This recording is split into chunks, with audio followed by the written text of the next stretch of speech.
Suomen eduskunta on 15. päivänä viime marraskuuta nojaten maan hallitusmuodon 38. pykälään julistautunut korkeimman valtiovallan haltijaksi sekä sittemmin asettanut maalle hallituksen, joka tärkeimmäksi tehtäväksi on ottanut Suomen valtiollisen itsenäisyyden toteuttamisen ja turvaamisen.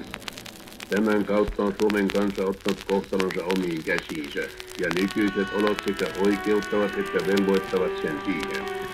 Suomen kansa tuntee syvästi, ettei se voi täyttää kansallista ja yleisinhimillistä tehtävänsä muuten kuin täysin vapaana. Vuosisatainen vapauden kaipuumme on nyt toteutettava. Suomen kansa on astuttava muiden maailman kansojen rinnalle itsenäisenä kansakuntana. Tämän päämäärän saavuttamiseksi tarvitaan lähinnä eräitä toimenpiteitä eduskunnan puolelta. Suomen voimassa oleva hallitusmuoto, joka on nykyisiin oloihin soveltumaton, vaatii täydellistä uusimista. Ja siitä syystä hallitus nyt on eduskunnan käsiteltäväksi antanut ehdotuksen Suomen hallitusmuodoksi. Ehdotuksen, joka on rakennettu sille perusteelle, että Suomi on oleva riippumaton tasavalta.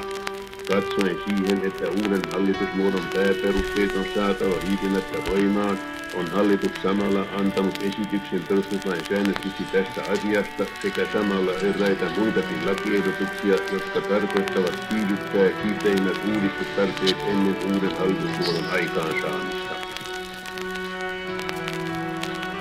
Sama päämäärä vaatii myös toimenpiteitä hallituksen puolelta. Hallitus on kääntyvä toisten valtojen puoleen saadakseen maamme valtiollisen itsenäisyyden kansainvälisesti tunnustetuksi. Tämä on erityisesti nykyhetkellistä välttämättömämpää, kun maan täydellisestä eristäytymisestä aiheutuu vakava asema. Nälänhätä ja työttömyys pakottavat hallituksen asettumaan suoranaisiin väleihin ulkovaltojen kanssa, joiden kiireellinen apu elintarpeiden ja teollisuutta varten välttämättömäin tavarain maahan tuomiseksi on meidän ainoa pelastajamme uhkaavasta nälänhädästä ja teollisuuden pysähtymisestä. Venäjän kansa on kukitettuansa tsaarivallan useampia kertoja ilmoittanut aikovansa tunnustaa Suomen kansalle sen vuosisataiseen sivistyskehitykseen perustuvan oikeuden omien kohtaloittensa määräämiseen.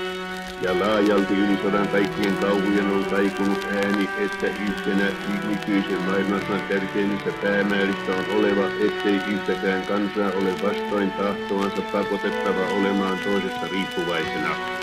Suomen kansa uskoo, ettei vapaa Venäjän kansa ja sen perustava kansalliskokous tahdo estää Suomen pyrkimystä astua vapaiden ja riippumattomien kansojen joukkoon. Ja Suomen kansa rohkenee samalla toivoa maailman muiden kansojen tunnustavan, että Suomen kansa riippumattomana ja vapaana parhaiten voi työskennellä sen tehtävän toteuttamiseksi, jonka suorittamisella se toivoo ansaitsevansa itsenäisen sijan maailman sivistyskansojen joukossa.